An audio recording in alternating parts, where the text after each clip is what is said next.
Hey folks, welcome to another edition of Fitness Friday Posi-TIPS with Rachelle. It's always great to be here with you on another Fitness Friday, also known as the best day of the week. Gotta love it. And folks, I am so happy to bring this series back. I know it's been a long time since I highlighted any of Rachelle's fitness adventures formally in an episode, so I am so excited to bring this back to you. This time actually I'm going to be highlighting some outdoor fitness highlights from my time in Shreveport, Louisiana. So June, July, going to lay that as a foundation to provide some context and some background, but also going to be highlighting my most recent visit from September of October of this year.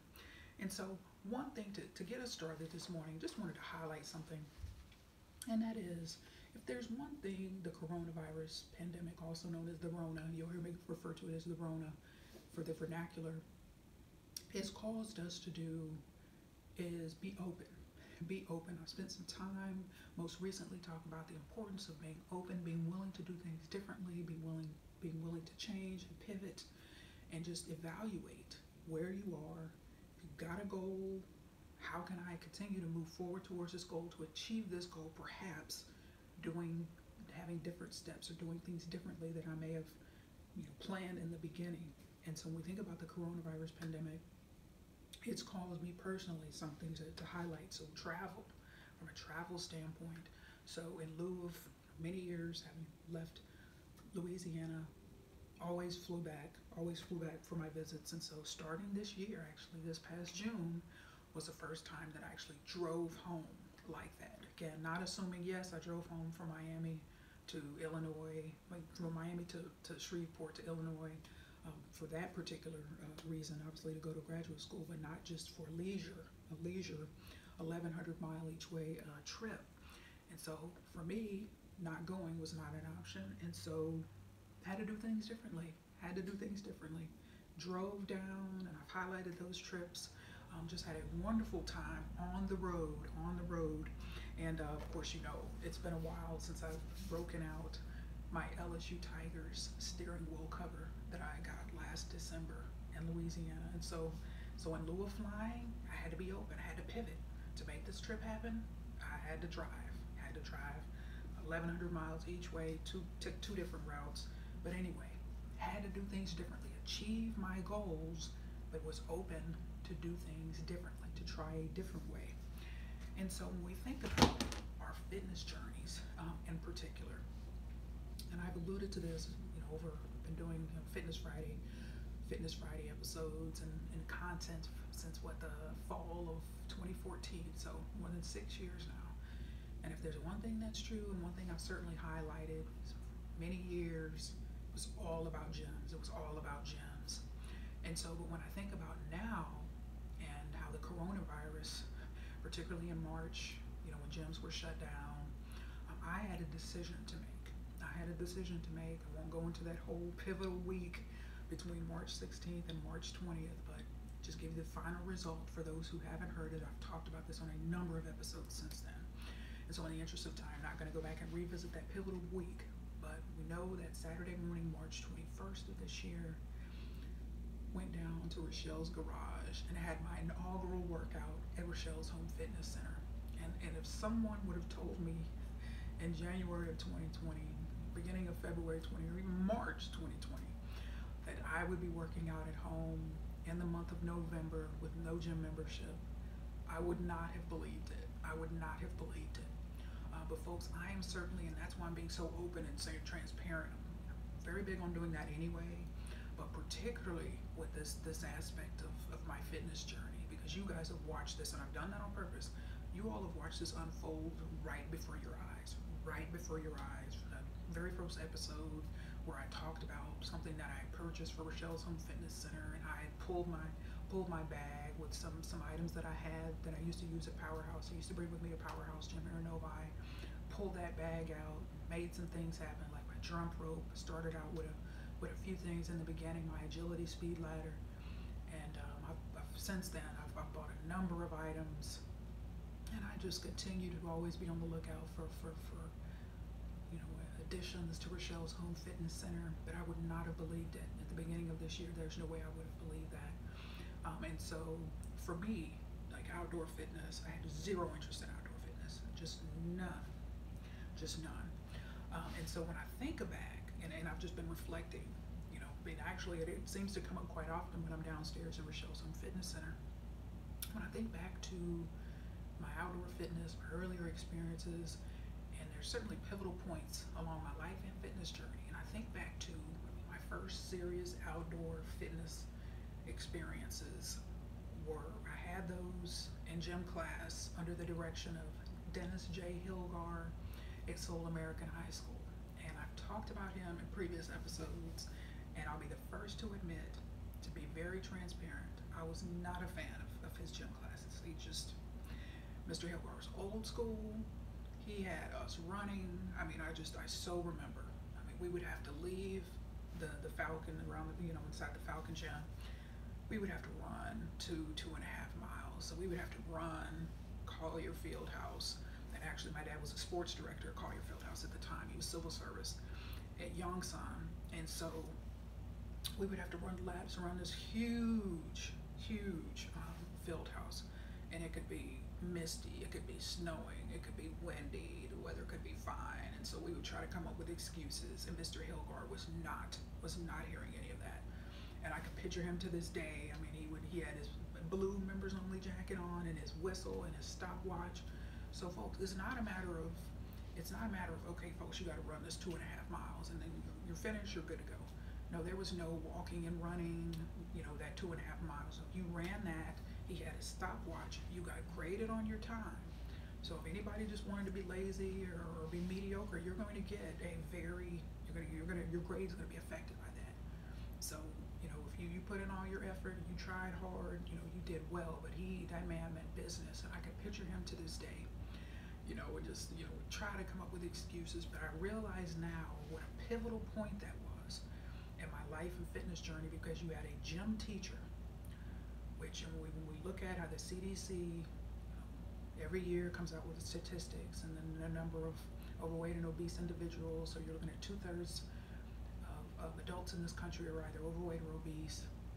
And that's 1/3 of young people are, children.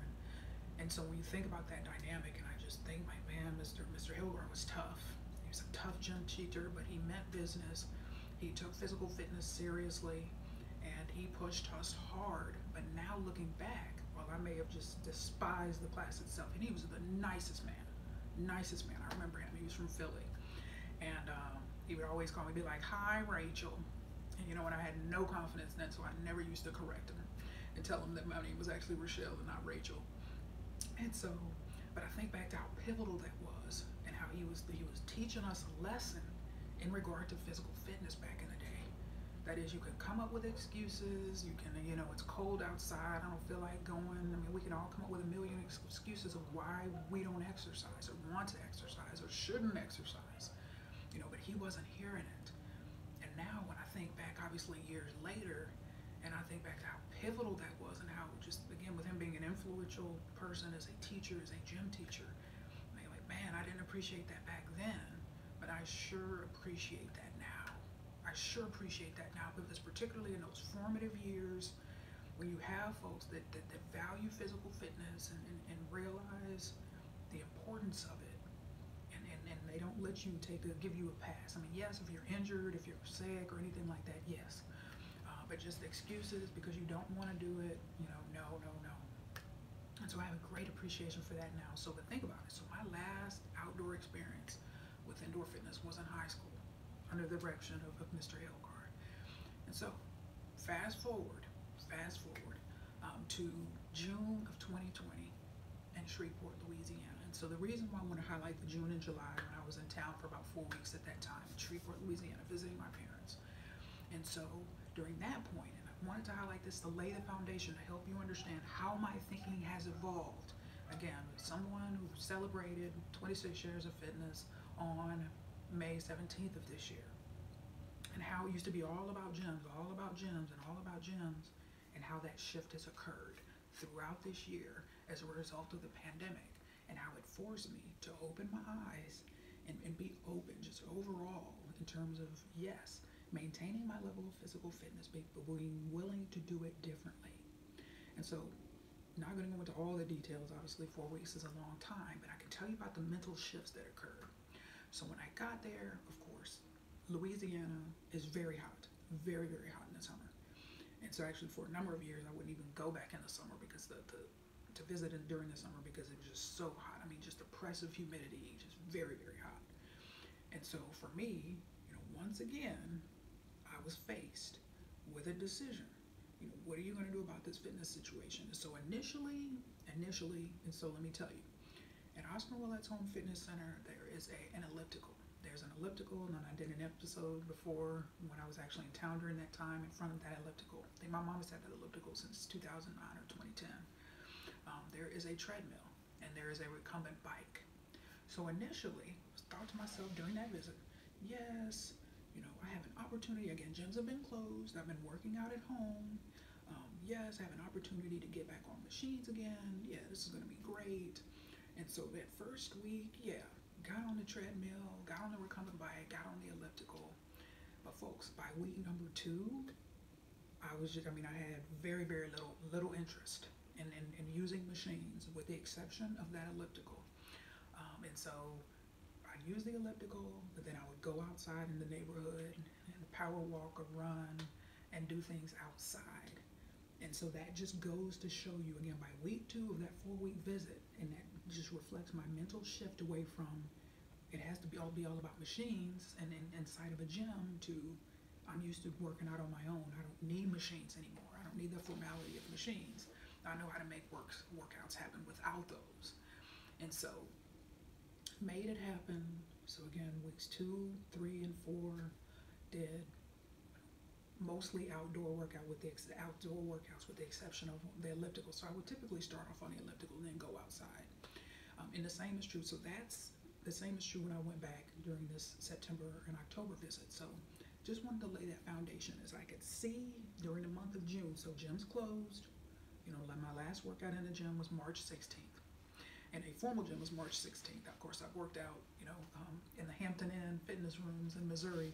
But in a formal gym, so March 16th here. And so there we go. That's my last workout. So I go to Shreveport, have an opportunity to use machines. I'm shifting away from machines. So there goes. So come back here to Michigan, go back to Rachelle's Home Fitness Center. There it goes. Then back to Shreveport during the month of September. So I was at the Hampton Inn on September 5th, and so utilized my favorite machine, the Precor EFX. That Saturday, probably about a good hour after I got to my hotel, I was on that machine, and also back on it the morning of the 6th when I drove from Cape Girardeau, Missouri to Shreveport, Louisiana. So had a couple of opportunities to spend in the fitness room, traditional machines, and actually used all the machines. They had a treadmill, recumbent bike, and Precor EFX. So I used all 3 in those. And so that was that. So got to Shreveport, again, still very, very hot. Early September, still very, very hot. But I noticed, once again, with the exception of that elliptical, I did not get on the treadmill at all. I did not get on the recumbent bike at all. It was all that elliptical, which I'd spent about anywhere from about 15 to 30 minutes on that, and then head outside. And so everything from power walking in the neighborhood to running, to jump rope, agility speed ladder, just all types of things. Twister, that awesome twister that I got from Five Below. Weights, I brought some weights down. I actually bought some weights while I was in Cape Girardeau, Missouri. They actually had plenty of weights, surprisingly. So bought some weights, left those in Shreveport. But anyway, did different things, and did not, utilize machines as the foundation of my workouts like I did for many, many years, which is a wonderful thing. Many people do that. That is a wonderful thing. But I'm just telling you how my mental shift has occurred as a result of this pandemic. So that was that. And so when I think about, and particularly that elliptical, and so when it comes to ellipticals, and I'm going to be very, very honest, as always, very transparent, and say, I'm a very huge Precor EFX fan, which is no surprise to anyone if you watch enough episodes. But I have an all or nothing mentality when it comes to ellipticals. So it's either Precor EFX or nothing at all. And as I stated in the episode I did from Shreveport that summer when I was standing in front of that elliptical, that that is the exception. That is the exception. I actually utilize my mom's elliptical, but it's just, Precor VFX is just a cross-training elliptical. It's far more challenging than a traditional elliptical. And if you love ellipticals, the traditional elliptical, that is wonderful, that is great. But I'm just, again, we all have our opinions. We all have our own preferences in terms of what we like and what works for us. So the Precor VFX has been my favorite machine since 2020, actually 2000. And then I lost them when I left Powerhouse in 2017. And so my big reunion with it was supposed to occur this year in 2020. And I actually laugh when I think about my stays at the Hampton Inn at Cape Girardeau. And I think about, man, I was supposed to be reunited in my next fitness facility, next gym membership with my Precor EFX on a regular basis. And now I'm enjoying it and grateful to be enjoying it. I was grateful to be enjoying it at the Hampton Inn Fitness Room. So, as I stated on a previous episode, I was so excited to learn that Hampton Inn stocks their fitness rooms with Precor machines. So I've quickly become a Hampton Inn loyalist for that very, very reason. And so love my EFX. And so when you go see me in different gyms, you will not see me if there's a from in terms of ellipticals. Either you didn't see me on an elliptical. I actually gave it a good try when I first joined Planet. For about my first month in 2017, I tried to use that elliptical, with all due respect. But when we think about this, this is a life happiness tip. No matter, we have to just accept things for what they are, the reality of what they were. So, that basic life fitness elliptical, no matter, how many times I gave it a chance, whatever, it was never going to be a Precor EFX, which I loved and which I was used to, which is important because, again, brands and products, they've got to have differentiation. A lot of people love those life fitness ellipticals, but I happen to love Precor EFX. And so for me, it was a matter of, you can keep trying to use this machine and it's just going to keep reinforcing the fact that this isn't a Precor and this isn't what you want, or you can just move on and just stop using it. You can just stop using this machine. And so that's why, just had a wonderful experience with Planet. But that's because of that machine, that I just didn't try to force myself to use something and wish it was something that it wasn't, is what I'm saying. And so when you think about this in terms of situations in our lives, we have to face reality of what is. And so we got to say, okay, so either this is going to work for me or it's not. And so I do make an exception for my mom's elliptical. It's an old school elliptical, and I do utilize that. So that's actually the only exception, because otherwise I'm looking for Precor EFX. And so that's the only machine. That's the only machine that I used during that whole visit. So when I think about the mental shift that has occurred for me this year, one that used to be all about gyms to, well, unless I'm on a Precor EFX, again, just ultimately kind of like do or die, Precor EFX or a Octane lateral trainer LX8000 or Precor AMT. Unless I'm on those three machines, or even an old school, I used to love that too, back in from 94 to 98 at the Park Taylor Force Space Fitness Center, the old school stair steppers. Still love those whenever I can find them, which is very, very rare these days. So, unless I'm on one of those machines, I realize that about myself.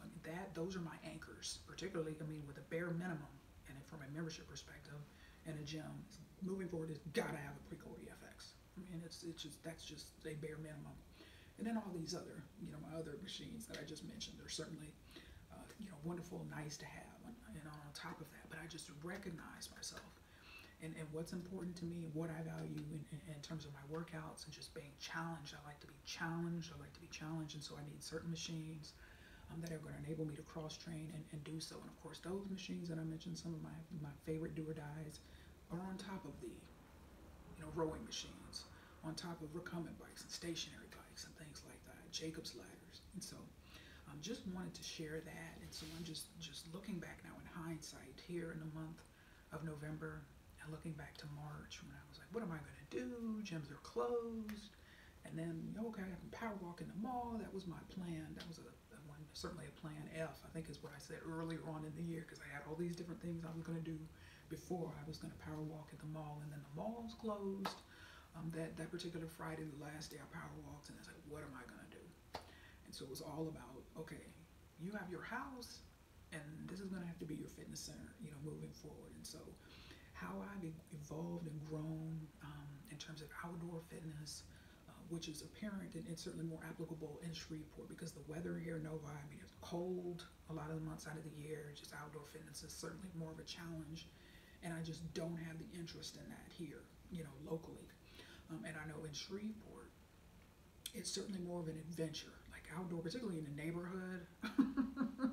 Power walking and running is certainly far more adventurous, and I'm just an adventurous person by nature. And so it is an adventure, and so literally just every day, you just never know what's going to happen. And so one thing, just a couple of lessons, and a couple of things that I experienced, and certainly some lessons and takeaways that I had from this most recent visit in terms of my outdoor fitness, a couple of different things. And the first is, again, getting hit on from fellas driving by in cars, and then they'll pass you and then stop and just all of this and that. And so, as you would imagine, I wasn't amenable to that because I don't even live in Shreveport and I don't even live in the area. But just, when I'm working out, and I learned that about myself, I guess it doesn't matter what the venue is in terms of my workout or where it's occurring. I don't like to be interrupted. And so for me, but that was a lesson. And I mean, now I've kind of read more about this aspect of just, kind of women who've had to deal with this issue, being hit on, and just all of this kind of stuff when they're trying to, particularly outdoor fitness, running or walking and that kind of stuff. But see, had I not experienced outdoor fitness, I wouldn't have realized that. And sometimes those situations can get ugly, can get ugly for people, where it can sometimes turn into safety issues and all of this and that. And so I learned that, yes, I've had to deal with that, since 1994 in gyms, this and that, and, the fellas making comments and, this and that, trying to hit on you and this and that over the years. But outdoor fitness, because I had that experience and I realized how that is an issue, and there's a lot of women that are afraid of outdoor fitness for that very reason, particularly if you don't like conflict and confrontation where you got to shut somebody down because you're not interested or whatever. But that was very eye-opening because my thought is, when I was out there, and again, it's very clear that my purpose was running or power walking, and then it's, a fellow wants to stop in a car and have a conversation and have to, just say all these comments and stuff, compliments, I guess, but, when you don't want to be bothered, you don't want to be bothered. And so, but it was very eye-opening, though, that, I mean, again, a car will pass you, and then all of a sudden they've stopped and they're waiting for you to catch up to. I mean, it's just that kind of stuff. And I kind of realized that, you know what I mean, if you're not comfortable shutting stuff down, that could be, those kind of situations can be uncomfortable. And so I started reading on that, Google those type of issues and realized, like, that is an issue for a lot of people. And so women have had some negative experiences in that realm and just kind of swore off outdoor fitness, whatever this and that, but it was very, very eye-opening to experience that. And so I'm just grateful for that opportunity. Yeah, I had to deal with that in gyms, for a number of years. But outdoor, yes, there's still that same dynamic there that occurs in outdoor fitness. And I remember thinking to myself, okay, it's very clear. One time, I was power walking. It's very clear that I'm power walking. So I'm out here power walking. I'm not a street walker.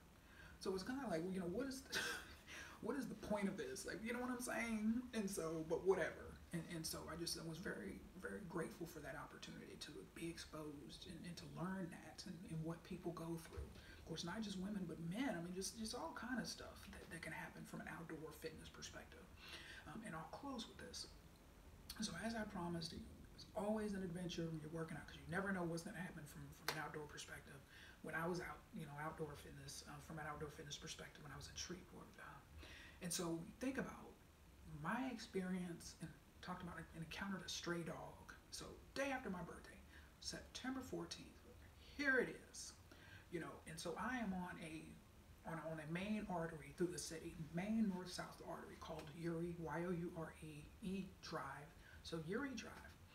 And so here I am, and there's certain things I know from a personal safety perspective. So with me having very little experience, except for just gym class, outdoor fitness, and obviously that was a very controlled environment because we were on a military base and we were in gym class, so we were all in this group kind of exercising together. And so you kind of take away those type of experiences, that was obviously, a kind of an outlier experience. And so this was what I experienced these past couple times there, were certainly more normal experience because it was just me and I'm heading outside, whatever. And so there's certain things that I know from a personal safety standpoint from being mentored by law enforcement professionals and just friends of mine. One was actually a former member of the OSI, Office of Special Investigations for the Air Force. And so, in another, actually here in Michigan, was a retired member of the Michigan State Police, a major crimes detective. So I had some good people in my ear telling me just from a personal safety standpoint, over the years, do's and don'ts and all of this and that. And so one thing I've learned from a safety standpoint in those type of situations is, walk and run and exercise as much as humanly possible in highly trafficked, visible areas. I mean, so obviously, sidewalks and all that, if they're there and all of this and that. But if somebody's in a rural area and there's no paved roads in terms of the ability to exercise, that person's in a different situation. But just for me personally, so I knew, from a neighborhood standpoint, just do a lot on Uri Drive needs to be your mainstay because that's a highly visible road. People are constantly passing. So if someone were to, attempt to kidnap you or whatever, anything like this and that, it's just highly visible, and that is a deterrent. High visibility is a deterrent from crime. So I knew that from a personal safety standpoint. And then another thing that actually, one of those two folks told me a few years ago was that, Rachelle, from a personal safety standpoint, one thing that helps you is that you give off a generally non-approachable vibe. You walk fast, you don't give, somebody, when they know you, they realize you're warm, you realize you're sweet and you're kind and you love people and you help people. But someone wouldn't gather that. It was kind of funny when I heard it, by just looking at you in normal, just everyday situations, outside of professional situations, but just regular.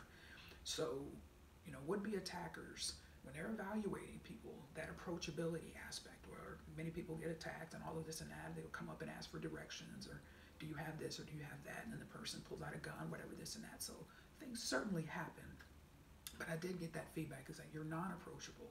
You're not very approachable, and so somebody's going to kind of look at you and say, well, no, I mean, she's probably whatever. She's probably not going to give me the time of day. And another point is that I heard in terms of feedback is that you are athletic and you're fit and you look like you'll fight back, and that helps you tremendously. And it was very insightful because when I think of particularly travels over the years, domestically and internationally, I've been in some real interesting situations, and I'm grateful that I emerged from those unscathed. But that was very good feedback to recognize, and and that feedback to me, of course, from one of my buddies in law enforcement, long time, was a lot of criminals don't want to be challenged. They're not looking for somebody that's going to fight back. They want an easy mark. They want an easy target. And so I had this wonderful mentoring, and again, just living in Detroit, Metro Detroit, for a number of years, and all of this and that. So I've had wonderful mentoring over the years, just law enforcement. One of my classmates when I lived in Chicago, and I got training. First time I took the L train, the elevated train, and that was, Rachelle, you can't look friendly when you're on the L. Like, don't look at people and smile. You need to have tunnel vision when you're on that L, whatever this and that, because there are criminals that will be on that train and they're scoping people out. And if you look friendly and if you look approachable, these are the people when you're stepping off the train. Just be aware of that. So I've just had some wonderful, wonderful mentoring from personal safety standpoint. And so I'm always vigilant. I'm always vigilant, just naturally from that mentoring. I mean, when you see me out, whether it's here in Metro Detroit or anywhere else, I'm just naturally, from a personal safety standpoint, just vigilant, just paying attention to my surroundings and this and that. And so none of that wonderful mentoring on personal safety, there was never any discussions on animals, dogs and things like that, deer and things like that you may encounter, outside and things like that. So I recognized, that morning of September 14th, when I'm on Uri Drive, and I was on a major intersection, and I'm walking, and I remember I was walking, so this would have been southbound on Uri. So heading up on a major intersection, and so again, I'm always watching, I'm always vigilant, keeping tabs on my surroundings. And so what I see here through my peripheral vision, okay, here's Uri Drive, so I'm on the sidewalk, And so on the road here, and I see across this way, I see a brown dog that's probably about, I don't know, this big. And so I see a dog, and there's no owner and no leash, nothing. I just see a stray dog. And then I'm thinking to myself, keeping my eye on the dog, like, okay, I wonder where this dog's going and where this dog has come from. And so I'm walking, but I'm keeping an eye on this dog. And so the dog is kind of, walks out, and you've seen dogs do it. And it happens here in Novi, particularly with geese. Now they'll just kind of come out in the road and cars have to stop and whatever. So the dog entered, again, this busy road. Now it was early in the morning, so it wasn't as busy as it would have been if it would have been, I don't know, 11 or 12 o'clock in the afternoon. This was probably about 7 o'clock in the morning. And so the dog is trying to make its way across the street. So it comes into the street, and then a car comes, and then the car slowed down, and then the dog kind of turned around, and it kind of made a circle, like it was going to come and try again, maybe after a car had passed. And so I thought to myself, and just keeping an eye, like, I wonder if that dog is going to go back to the direction that it came from, or it's going to continue to try to cross the street. Okay, long story short, that dog ran out in the road, and cars were stopping to allow the dog to pass. No one wanted to hit the dog. And so in front of me, probably about 50 feet, I see what appeared to be a high school student. So he's walking, he has his backpack on. And so I don't know if must have been heading to I'd never seen him before. Maybe he was heading to a bus stop or something like that. So he's walking with his backpack. He has his earbuds in. And so, I had my earbuds in, but I had one out just to pay attention to your surroundings. Criminals are, if they sense you're not aware, they will come after you in those situations. And so I see the dog heading across the street, and it's nearing this high school student, this young kid. And so the kid is just kind of, on his phone, head down, earbuds in, whatever, this and that, da-da-da-da-da. And so I see the dog is kind of coming towards him. And at this point, the young guy, the student, looks over and kind of recognizing, like, oh, this dog is approaching me. And again, it's a stray dog. You never know what's going to happen. So one thing I did notice, just from an observation standpoint, and I have very little experience, other than going to people's houses and seeing their dogs. Folks, I'm a dog behavior novice.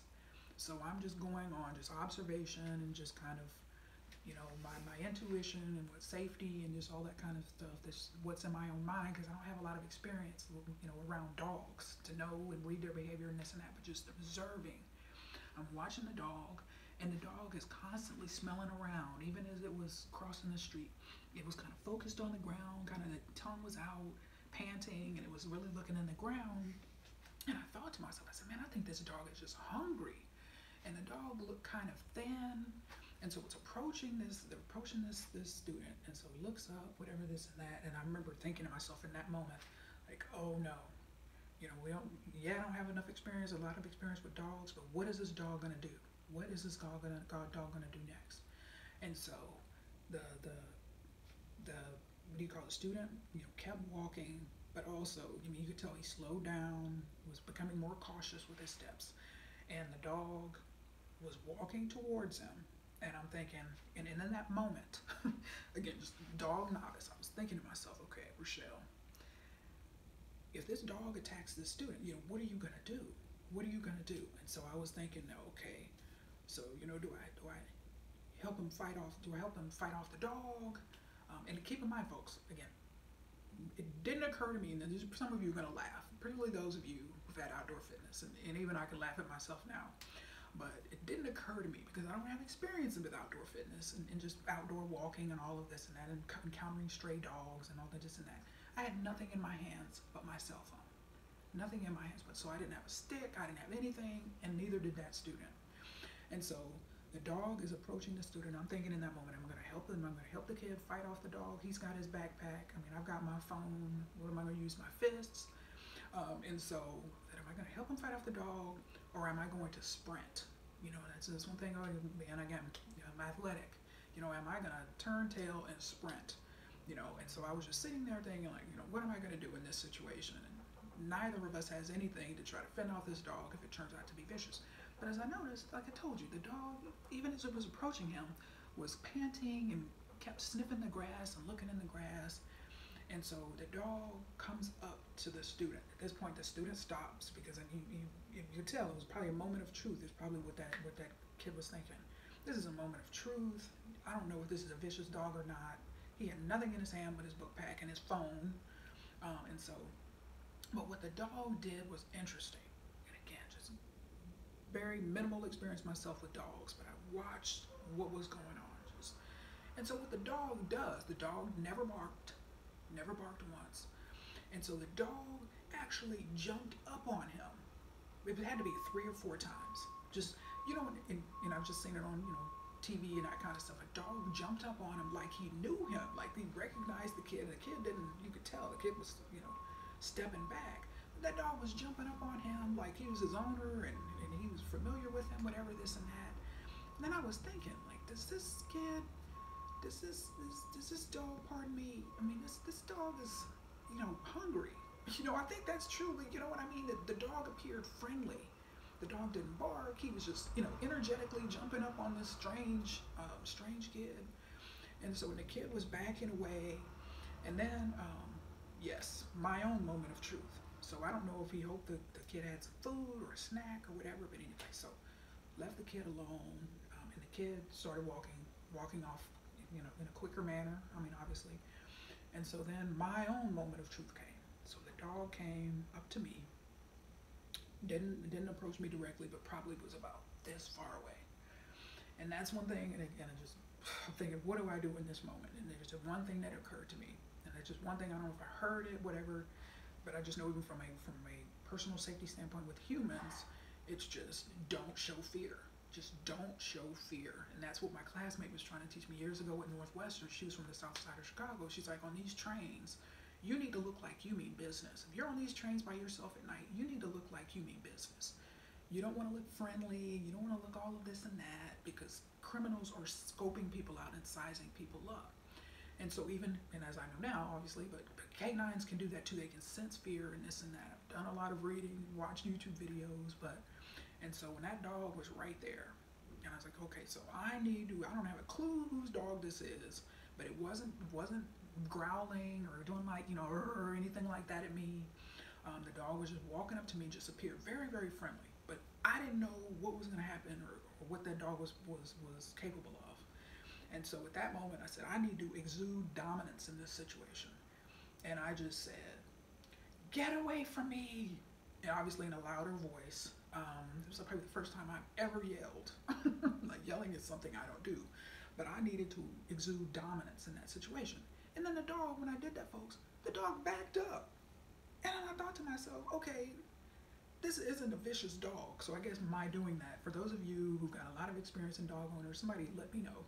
But anyway, I gathered from that, I said, you know what, this dog, this is someone's house dog that probably got loose last week or the week before or whatever, but it just was not. And the dog backed up and just ran off in a different direction after I did that, continuing to sniff the grass. It didn't bother the boy who was walking off quickly, and was just walking off, just left, sniffing the grass, this and that, But that experience taught me, and it gave me, and I think about from an outdoor fitness perspective, there are people that face those type of situations all the time. And yes, you see them with sticks and you see them with things in their hands, and you'd be proud to know that after that I started carrying something in my hand.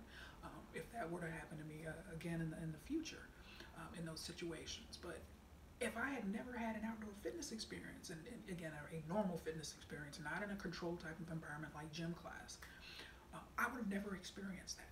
And so that was so eye-opening for me. And when I think about the people whose primary form of exercise and fitness is outdoor, whether they live in a large city or just economically, whatever reason, that people just enjoy the outdoors, and they walk and they run outdoors, bike outdoors. And I did quite a bit of reading and watched YouTube videos and all of that, just on some of the challenges that people face from a fitness perspective and a non-fitness perspective when outdoors in those type of situations.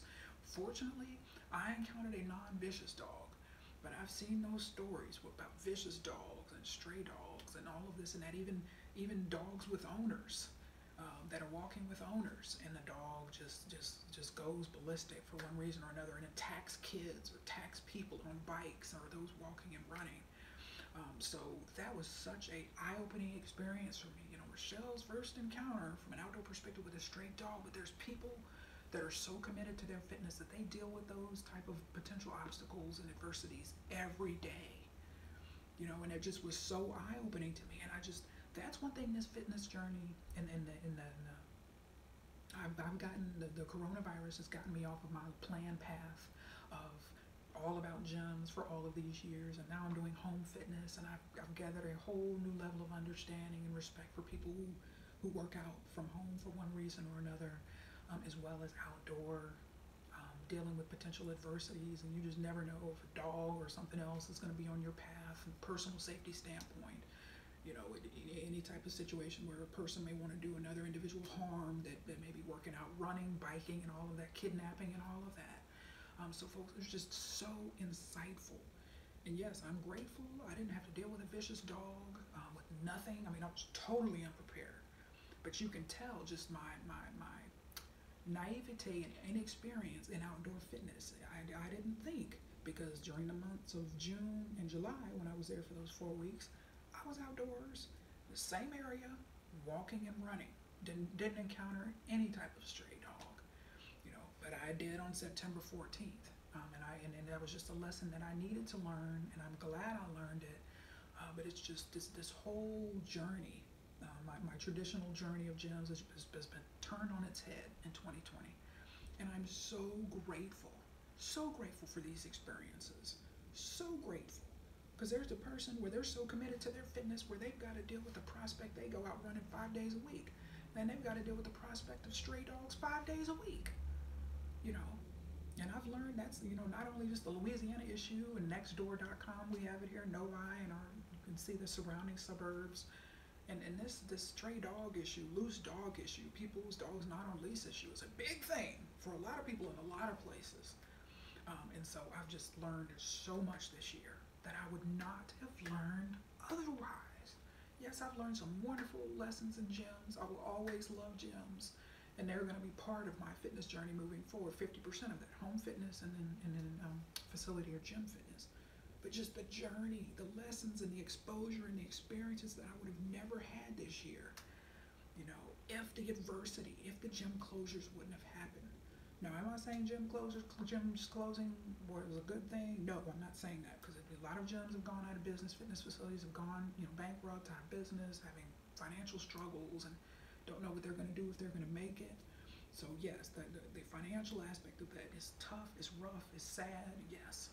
But what I'm saying is, and you always hear me say this ad nauseum, is that during seasons of adversity in our lives, our commitment is tested, our dedication is tested, you know, our resolve is tested.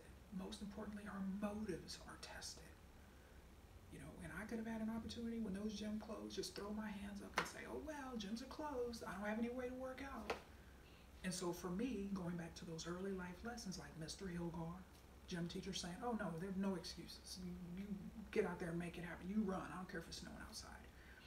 And that pivotal lesson is, it's the last statement I'm about to make here in this episode. The summer before my 8th grade year, I was in Biloxi, Mississippi. My dad was civil service at that time, out of the Navy, civil service, Keesler Air Force Base. And so that summer, keep in mind, very, very athletic, very active, everything, sports, everything, growing up, participating in multiple sports, all of this and that. And so my 8th grade year, I decided I was going to watch soap operas and be sedentary that summer. And I so remember, like, my dad challenged me on that. He was like, oh no. And remember, my dad, actually I say remember, but for those who haven't heard me mention it, my dad's undergraduate degree was from Mississippi State University in physical education. And also, you know, his master's degree was from the LSU system years later, but physical education. So he knew firsthand his college education was involving this important subject of physical education and fitness. And so, but he challenged me in terms of, yes, the health aspects, but also the in terms of just the vanity and appearance and all of that aspects. And I think back to that pivotal experience and him being honest, and him caring enough to be willing to challenge me, to say, you know what, okay, you sure this isn't the life you want to live? You know, because obviously with his education in that area, he knew when those excuses, if a parent just throws their hands up and says, okay, whatever, then that could lead that child down a path that it can be impossible to get off of.